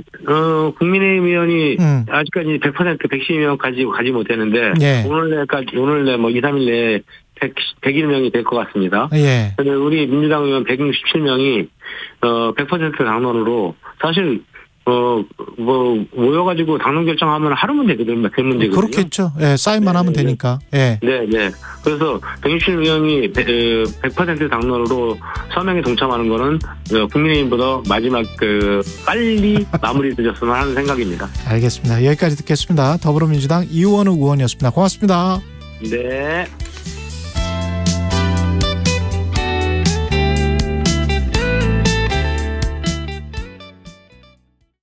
잠시 후 8시 반부터 일부 지역국에서는 해당 지역 방송을 보내드립니다. 주위에서 이제 친구들이 홍사원의 경제쇼를 한번 들어봐라. 그래서 이제 용기가 생겨가지고 계좌도 개설하고 조금 이렇게 재미로도 하는데 많은 도움이 되고 있습니다. 그 출연진들을 어디서 이렇게 섭외를 하셨는지. 이런 경제 방송 중에서는 제일 믿을 수 있는 방송이 아닌가. 경제 방송은 뭐니 해도 홍사원 기자님이 최고신 것 같아요. 오후 4시 5분 홍사원의 경제쇼. 다른 정보만 전해드립니다.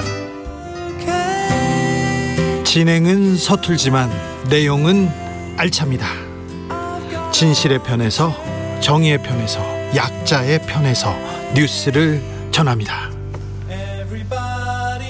주진우 라이브와 함께 더 많이, 더 오래 웃었으면 좋겠습니다. 매일 오후 5시 5분 KBS 1라디오 주진우 라이브. 지금 시각은 8시 30분입니다. KBS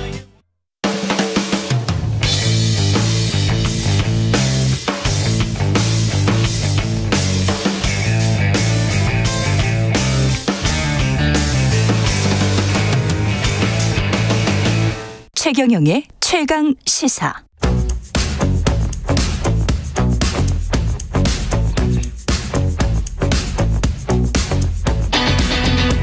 심리로 들여다보는 세상 이야기. 뉴스는 십니다. 네, 정치, 경제, 사회 등 우리 사회의 다양한 이슈를 심리학적 관점에서 풀어보는 시간입니다. 최경영의 최강시사 뉴스는 십니다. 아주대학교 심리학과 김경일 교수 오셨습니다. 안녕하십니까? 안녕하세요. 예, 수능이 5개월 남았는데 5개월. 예. 11월 이제 셋째 주인가요? 넷째 주죠. 네. 그렇죠. 예. 근데 이제 중요한 시험이나 뭘 앞두고 있는 사람 같은 경우에 심리적으로 어떤 뭐 변화가 옵니까? 뭐가 있습니까? 뭐 이 호르몬이나 뭐가 있어요? 뇌 속에서 뭐가 있어요? 예전에 다 보셨잖아요. 좀 정말 옛날이지만 이제 그렇죠, 학력고사 12월에 보셨죠. 예. 네, 12월에 보셨는데 예. 이제 이 시험을 보는 분들이 만 18살이 주라는 걸 우리가 생각을 해봐야죠. 만 18살. 네. 예. 그런데 그 시험을 만 18살에 보는 것과 48에 보는 것과 58에 보는 건 다르죠. 그렇지. 네, 정말 다르죠. 정말 다르죠. 네, 예. 경험해보지 않은 예. 인생의 가장 큰 관문이라고 생각을 할 수밖에 없기 때문에 예. 이렇게 전 보통 설명을 해요. 국가대표 선수가 처음으로 올림픽 나가서 금메달 결정전 혹은 메달 결정전을 앞에 두고 있을 때 어떤 느낌이겠느냐. 와. 그러니까 우리 한 사람 실제로 그 호르몬의 양을 그렇게 이제 조금씩 측정을 해보면 예. 우리 한 사람 한 사람이 특히 우리나라에서는 이 대입이라고 하는 거는 한 사람 한 사람이 정말 그런 올림픽 출전하는 것 같은 그런 긴장감과 그다음에 두려움과 그다음에 정말 많은 생각들을 하게 되는 그런 순간들이 정말 이 수능을 앞둔 시점. 그렇죠. 특히 1년. 특히 이제 그 2, 3월 달부터 해 6, 7, 8개월은 정말 그렇지 않을까 생각이 들어요. 본인 입장에서는 이제 조금이라도 그 문제를 좀 많이 풀고 그러면서 하여간 점수를 올려야 되는 수밖에 없잖아요. 고3에서는 관리를 어떻게 해야 됩니까? 보통 이제 뭐 상위권 전략이다, 중위권 전략이다, 하위권 전략이다. 보통 만약에 이제 시험을 보는 이 수능에 관련된 전문가들께서 또 얘기를 해 주시죠. 자, 그렇다면 좀 더 일반적으로 굉장히 많은 양의 것을 테스트 받아야 되는데 5개월 남았다. 네, 이 상황에서 한번 살펴본다면 5개월 남았다. 네네. 그러면 수능을까지 다 포함해서 우리 인간사에서 모든 것들을 여기서 제일 중요한 거는 내가 할 줄 아는 것과 그다음에 아직 못하는 것을 구분하는 시간을 꼭 가져봐야 돼요. 선택과 집중? 네. 그러니까 할 수 있는 것과 할 수 없는 것에 대한 것들을 좀 생각을 해보셔야 되는데 그런 것들을 하루라도 그런 것들을 한 반나절만이라도 이렇게 샥 한번 가져보시면 내가 좀 더 제대로 된 것에 투자를 하고 있구나. 라는 생각을 가지면서 그렇지. 무기력이나 자포자기에 빠지는 그런 순간을 좀 줄일 수가 있어요. 나는 뭐 수학은 찍고 국어나 영어에 집중하겠어. 네네. 뭐 이런 전략을 짤 수밖에 없는 그런 단계일 수도 있을 것 같아요. 5개월이라는 시간이. 뭐 선택과 집중이라는 말의 이면에는 포기와 그다음에 현실적 타협이라는 말이 있기는 하지만 그렇죠. 일단은 왜 계속해서 그냥 하기만 하는 사람들이 그렇죠. 우리가 이제 저희가 메타인지라고 하죠. 메타인지라고 하는 게 자기 생각을 보는 생각, 그다음에 얼마나 할 수 있느냐 할 수 없느냐를 보는 것에 대한 판단. 그냥 무작정 열심히 하는 분들이 이런 것들이 떨어져요. 근데 그런 게 떨어지다 보면은 동력이 안 생겨요. 예. 안 될 것 같은데. 그냥 포기할까?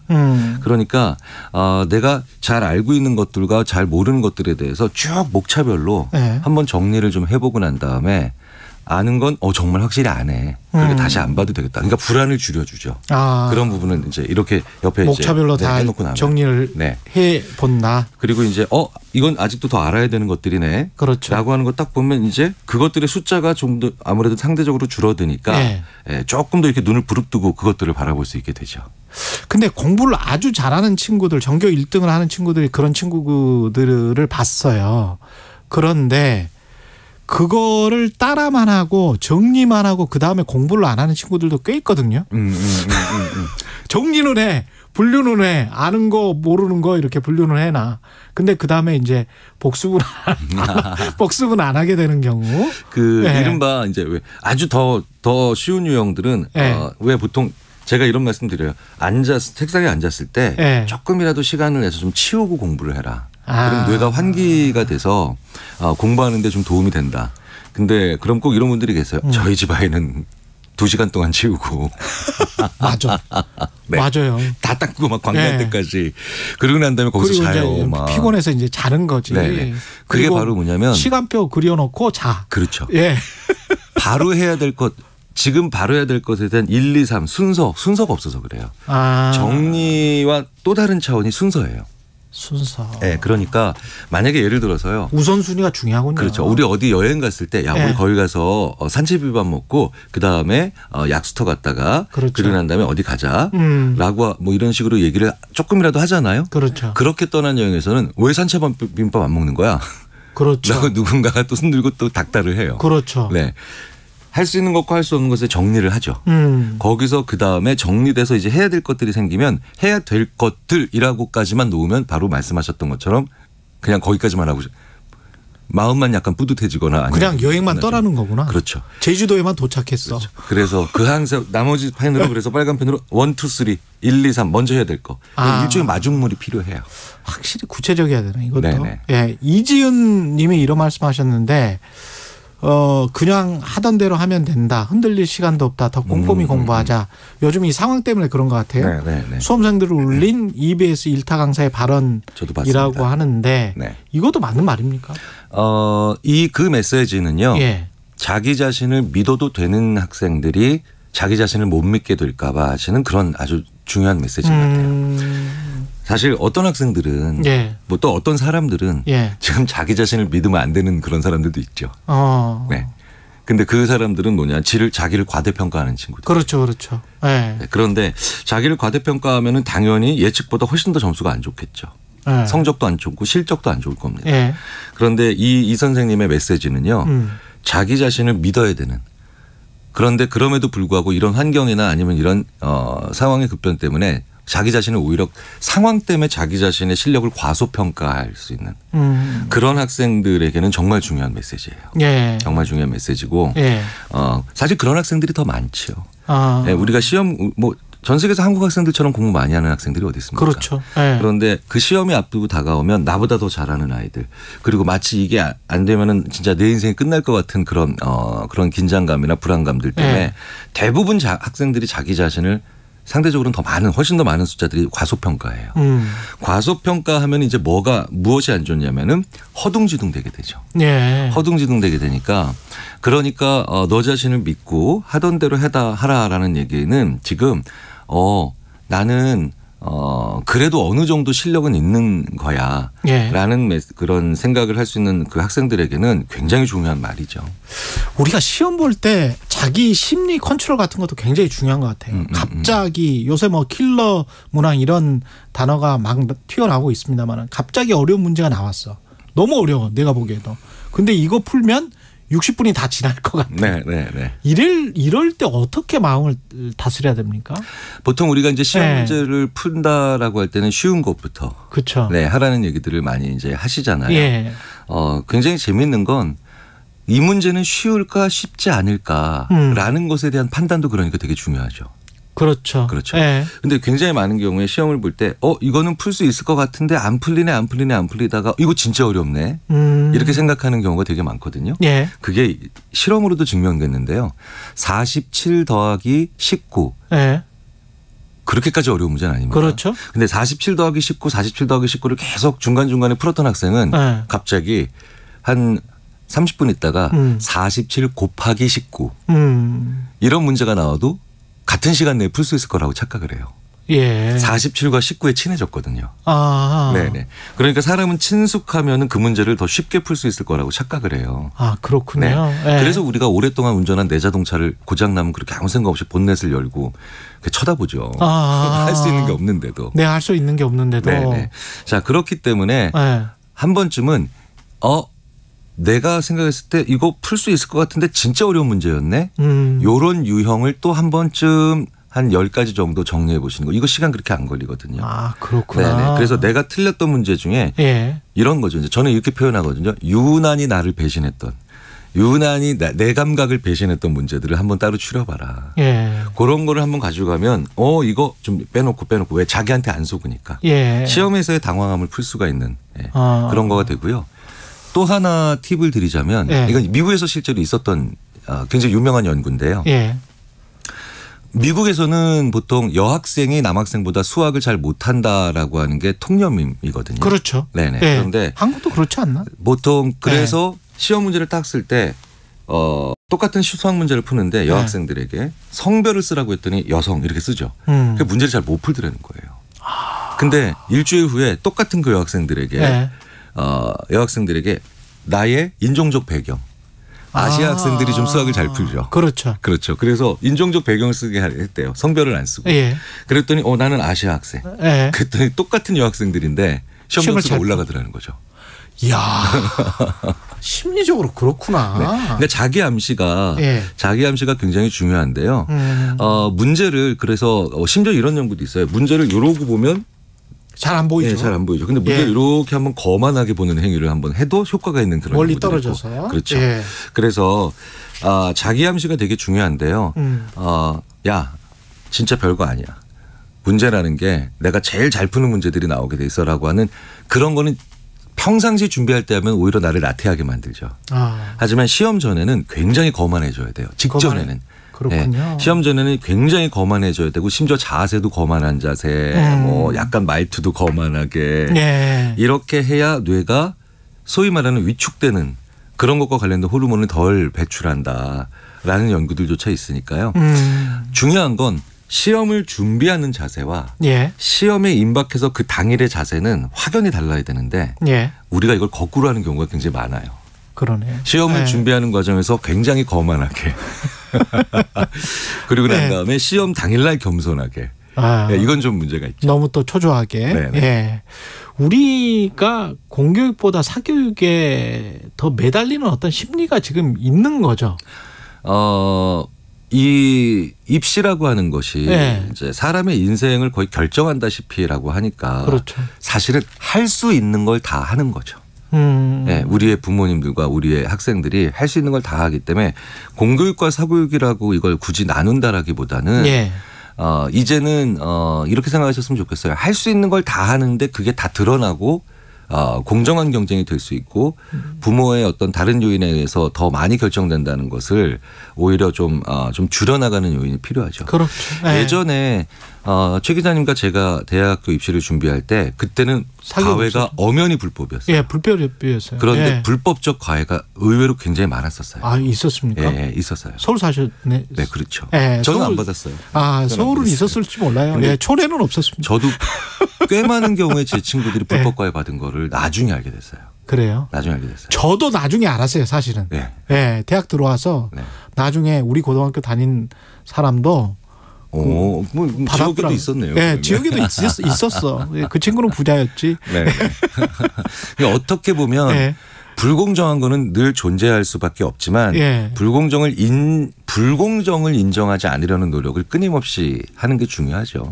왜냐하면 사실 우리 한국 사회에서 각 구성원은 다른 나라와 달리 좀 유별나게 끝까지 포기하지 않고 최선을 다하려고 하는 경향이 강하거든요. 그렇죠. 무엇이든 합니다. 그러니까 그 무엇이든이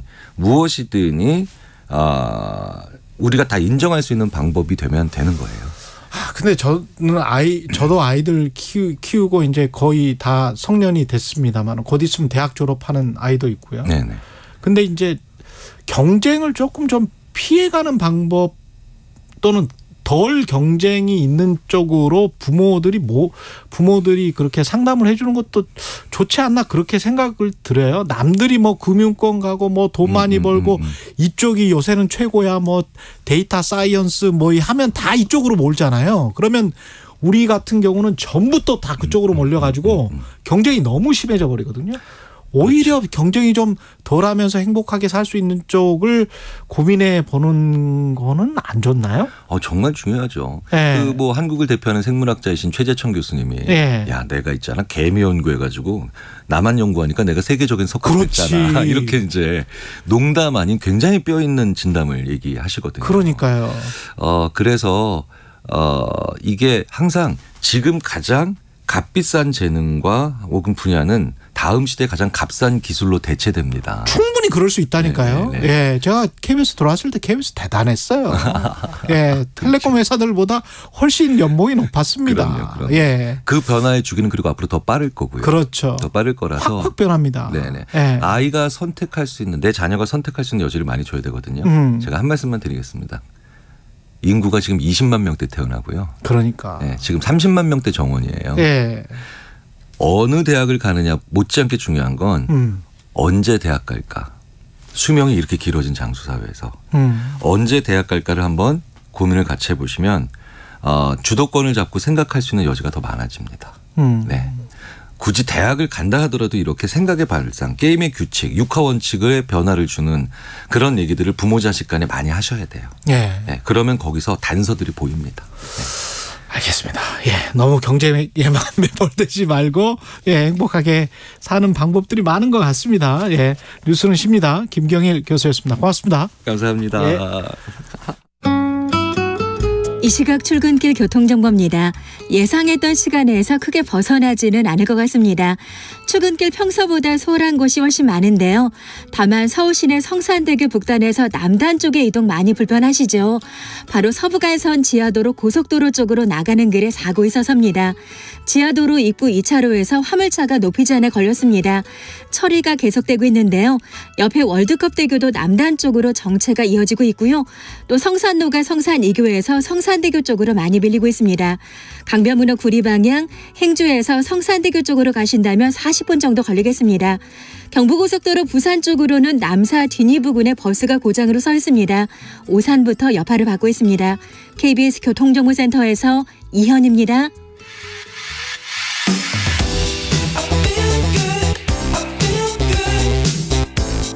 세상에 이익이 되는 방송 최경영의 최강 시사.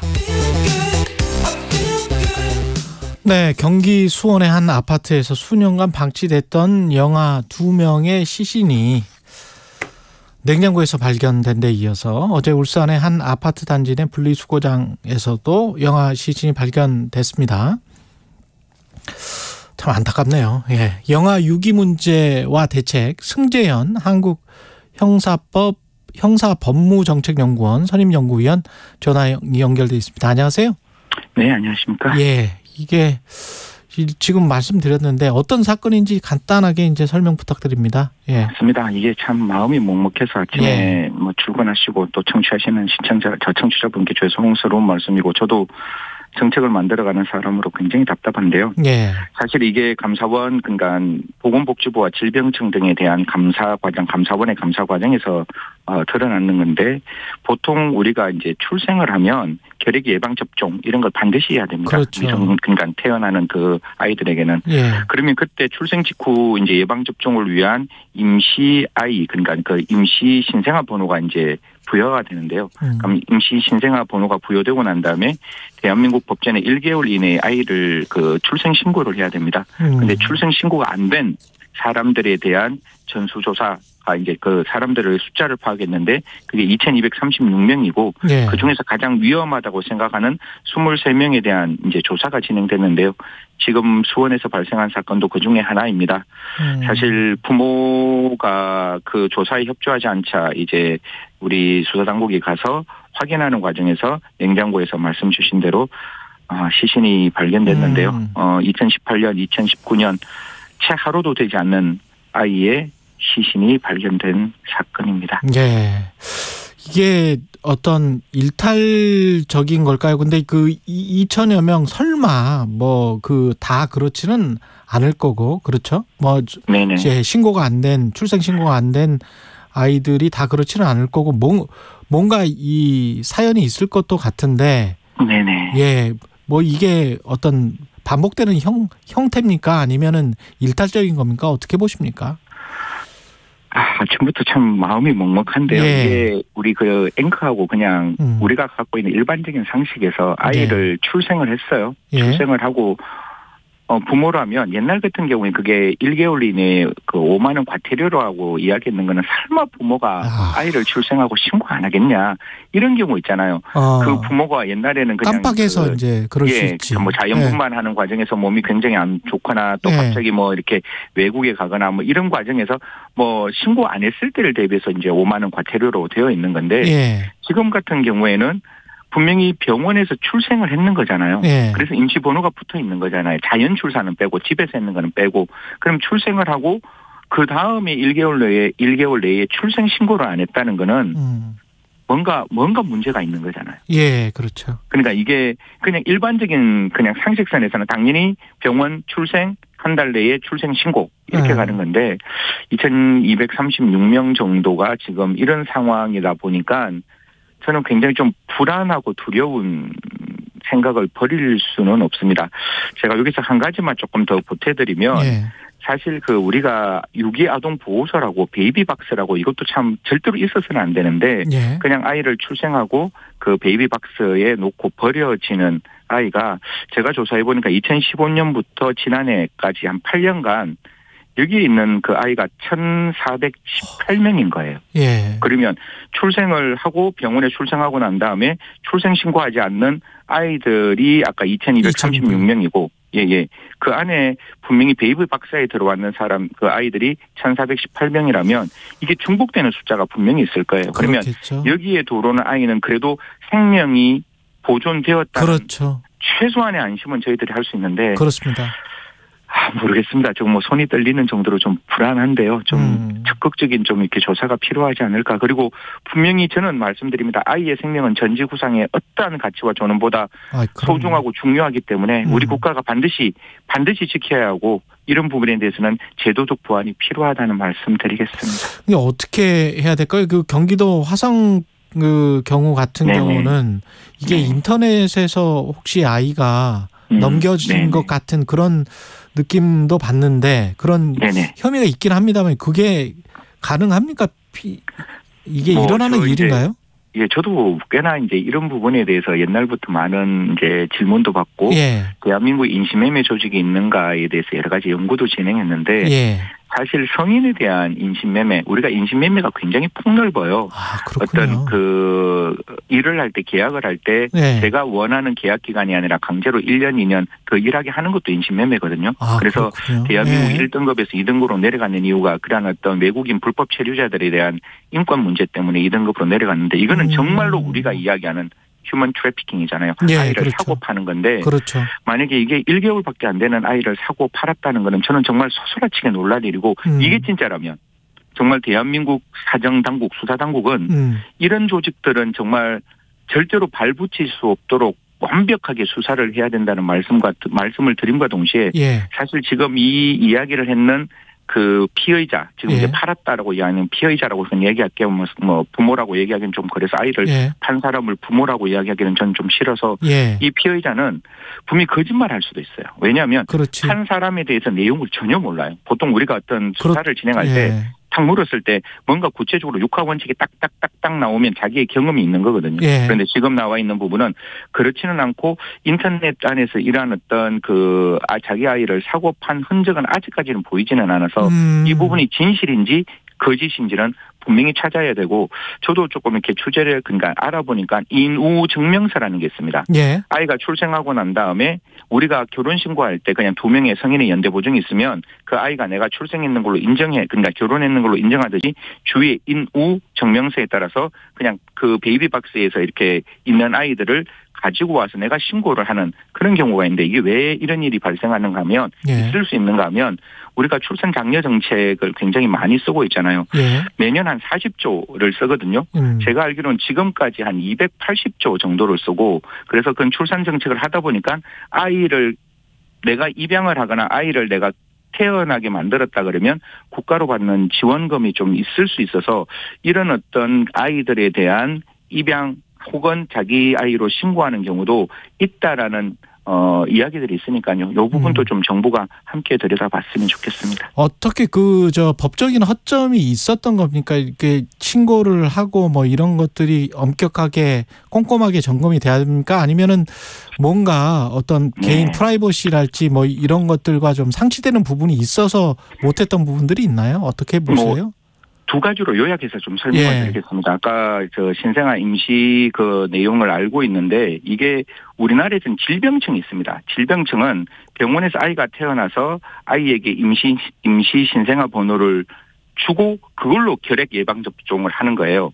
그러면 이 부분은 결핵 예방 접종은 국가에서 결핵 예방 접종을 하는 의료기관에 돈을 줍니다. 그러면 이 수익을 받은 병원이 당연히 질병청에 이 아이가 태어났고 결핵 예방 주사를 맞았습니다. 이렇게 정보가 들어가요. 또 하나는 건강보험 심사평가원 우리가 심평원이라고 하는데 병원에서 아이를 출생했잖아요. 그러면 출생했을 때 분만 진료비를 청구할 거 아니에요. 그러면 심평원에도 아이에 대한 정보가 있거든요. 그렇죠. 이 정보를 모아보면 지금 출생 신고가 안 되는 아이가 얼마가 있는지는 당연히 알 수 있는 거예요. 너무나 명백하고 충분하게 알 수 있었는데 국가가 그냥 내팽개 쳤는 거예요. 이건 내팽개 쳤다 그럴게요, 제가. 그러니까 아이에 대한 관리를 분명히 정보가 있으면 정보가 없는 정보를 저희들이 찾아서 하라 그러는 거는 문제가 있지만 아는 정보를 확인하지 않았다는 거는 이건 직무유기가 될 수 있는 거죠. 그 아이의 부모에 관한 정보도 있습니까? 그러니까 출생을 하면 그 아이가 있으면 그 신고가 안 되면 부모에 대한 당연히 병원에는 의료보험이 됐을 거 아니에요. 그렇죠. 그러면 그 부모 정보는 없을 수가 없는 거죠. 그러네. 그러니까 이런 걸 동원해서 좀 알아봤으면 되는데 지금 2가지 이야기가 나오잖아요. 하나는 기관에서 출생 통보제를 하자. 이게 정부가 2022년 3월에 준비를 했고 외국 미국 그다음에 영국 그다음에 선진국이 이야기하는데 제가 좀 찾아보니까 캘리포니아도 그렇고 유족주도 그렇고 당연히 국가가 신고하도록 만들어 놓았습니다. 그러면 대한민국이 이게 문제가 될 때 이런 이야기를 해요. 의료기관이 혹시 이거 병원에서 출생 신고하면 병원에 오지 않고 자연분만 하는 거 아니냐. 그러면 오히려 병원에 와서 출생하는 걸 꺼리지 않느냐라고 말씀을 드리는데 제가 이미 베이비 박스에 그 많은 아이들이 버려져 있잖아요. 그래서 그 부분도 좀 적극적으로 아이의 생명을 보호하기 위해서는 아마 권익위에서 이거 조사했을 때 87% 가까이 우리나라가 승재현 한국형사법무정책연구원 선임연구원이었습니다.